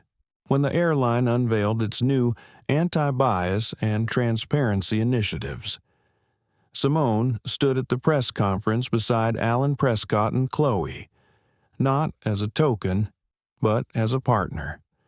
The real test came on a flight a few weeks later. Simone had booked a ticket, business class this time, for a conference in Atlanta. As she boarded, her heart raced. Would she be recognized? Would she face new resentment? Or would things be different at the gate? The attendant greeted her by name. "Welcome aboard, Dr. Ellis. Thank you for flying with us." The words were ordinary, but the tone was warm, genuine. As she settled into her seat, a flight attendant offered her a glass of water and whispered, "Thank you for what you did. You made it better for all of us." Simone felt a weight lift from her shoulders. She gazed out the window, watching the runway slip by, and let herself hope that small changes could ripple outward, one conversation, one seat, one act of courage at a time. Back in New York, Ava Patel's newest article was published. This one focusing not on the scandal but on the movement that had grown in its wake. She interviewed airline employees, union leaders, travelers, even Carter and Chloe. The story was no longer about a single incident, but about the slow, patient transformation of a culture. Simone read the article as her plane soared over the clouds. She was struck by how many people had changed, not because they were forced to, but because they chose to see what they had ignored for so long. The story was not just hers anymore. It belonged to every person who'd ever been told to yield, to every bystander who'd wished they'd spoken up, to every leader who learned humility the hard way. It belonged to a future that was not yet finished, a work in progress built by imperfect, hopeful hands. As the city lights blinked below, Simone closed her eyes and allowed herself a rare moment of peace. She knew there would be more work, more backlash, more moments of doubt, but for now, she was content to drift on the wind of change she had helped set in motion. Tomorrow, she would rise and do the work again, but tonight she let hope be enough. The autumn air was crisp and electric in New York as Simone Ellis stepped from her apartment building into the swirl of the city. The world felt both bigger and smaller than before, her own story now stitched into the fabric of a much larger conversation, a tapestry of voices demanding dignity and belonging. She felt lighter, her step steadier, but she also knew that healing, for herself and for society, was neither quick nor simple. Over the weeks, the movement sparked by her stand at 35,000 feet had only grown. Skyluxe's reforms were now a model studied by other airlines and service industries. Diversity councils sprang up across corporate America, drawn on the momentum Simone and so many others had created. Her inbox filled with invitations to speak, to consult, to teach, but Simone was careful to choose where she put her energy. She didn't want to become a celebrity, just a catalyst. She spent more time with her family, finding comfort in their laughter, their ordinary joys. Her niece's school had organized a lesson on standing up for what's right, using Simone's story as inspiration. Her mother called more often, sometimes just to say, "I'm proud of you, baby." In those moments, Simone remembered why she had refused to move, not for the cameras, not for the applause, but for the quiet certainty that she, and those who looked like her, belonged wherever they chose to be. One Saturday, she met Ava Patel for brunch in Harlem. The city's pulse was all around them, music spilling from open windows, kids playing tag on the stoop, the mingled scents of coffee and street food. Ava had just returned from covering a labor strike in Chicago, her eyes bright with purpose. "You know," Ava said, stirring her tea, "there are pilots and flight attendants sending me updates every week. They're holding their own listening circles. Even Carter's been mentoring younger staff, talking about what it means to truly see the people in front of you." Simone smiled, feeling a wave of gratitude and surprise. "I hope it lasts. It's so easy to slip back, to forget." Ava reached across the table, her hand warm on Simone's. "You helped us remember. That's not something people forget." The weeks unfurled, and the new Skyluxe was put to the test. Anonymous surveys revealed a sharp drop in complaints about discrimination and a marked increase in employee morale. Customers wrote letters, not only of complaint but of thanks. One, an elderly Latina woman, described how a flight attendant had stood up for her when another passenger questioned her right to be in first class. "For the first time," the woman wrote, "I felt like I belonged, not just tolerated." Simone read these stories and let them settle in her heart. Proof that the ripples of her resistance had reached farther than she could see. She met often with Chloe Myers and other members of the Reform Council. Their meetings were honest, sometimes uncomfortable, always constructive. They didn't pretend that prejudice could be erased by a few new policies, but they celebrated each small victory, a crew member speaking up, a passenger defending another, an executive challenging a lazy assumption. Carter Vaughn joined a public forum hosted by the airline. His hair was grayer, his manner quieter, but he spoke with humility. Privilege isn't something you feel until it's challenged. I learned that too late, but I'm learning still. I hope I can help others see sooner. Simone listened to him, seeing not an enemy but a man transformed by the discomfort of truth.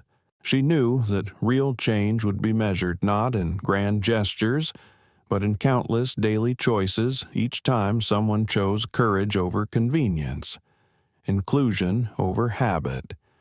The media moved on, as it always does. But the culture inside Skyluxe did not. New hires learned the company's history, not as a shameful secret, but as a call to vigilance. Posters in staff rooms read, "Every seat earned, every person valued."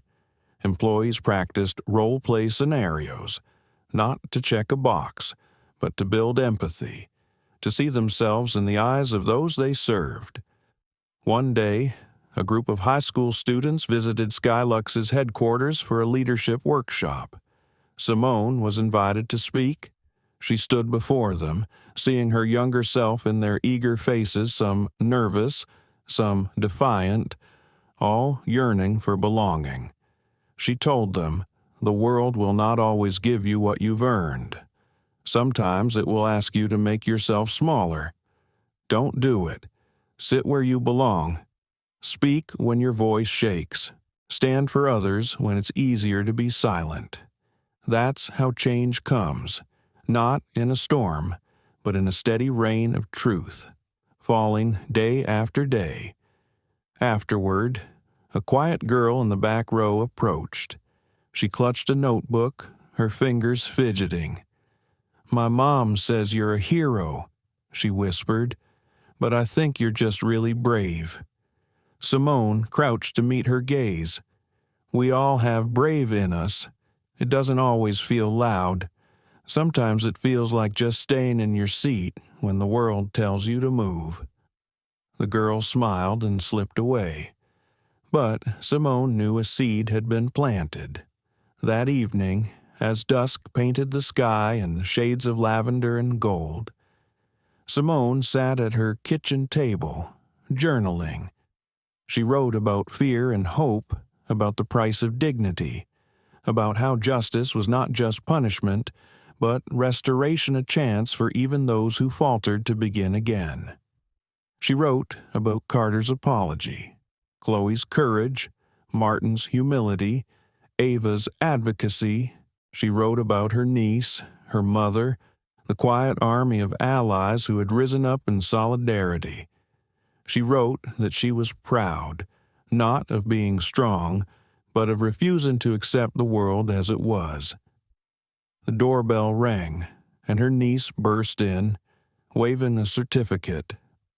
"I won an award for my essay about you," the girl shouted. Simone scooped her into her arms, laughing as the past week's heaviness dissolved into pure joy. They danced around the living room, the city's lights flickering outside, a beacon for every traveler searching for home. Later that night, Simone returned to her journal, closing with a promise to herself and to all those who came before and would come after. We rise by sitting where we belong. We change the world not by shouting, but by refusing to be moved from our truth. Let every flight be a journey toward justice. Let every seat be a place of dignity. The sky is wide enough for us all. In the silence that followed, Simone closed her eyes and breathed in the quiet, knowing her fight had become a legacy one carried forward, seat by seat, heart by heart, into a brighter sky. As Simone's journey comes to a close, we're left with more than just headlines or hashtags. We're left with questions that echo in our hearts. How many times have silent biases robbed someone of their place? How many times have we chosen comfort over courage, or let injustice pass by in silence? Simone's stand wasn't just about a seat. It was about rewriting the rules, showing us that dignity can't be assigned by skin color, privilege, or status. Her courage reminds us that real change starts not in boardrooms, but in those small, everyday moments when someone refuses to shrink. Let's carry that spirit forward. Stand up when you see wrong. Speak out when someone is pushed aside. And always remember, justice is a journey, not a destination. Each of us has a role to play in making this world more fair, more loving, more humane. If this story moved you, please like, share, and subscribe so you never miss a moment of truth and hope on our channel. Let's build a community that lifts every voice and leaves no one behind. Thank you for flying with us, and see you in the next story.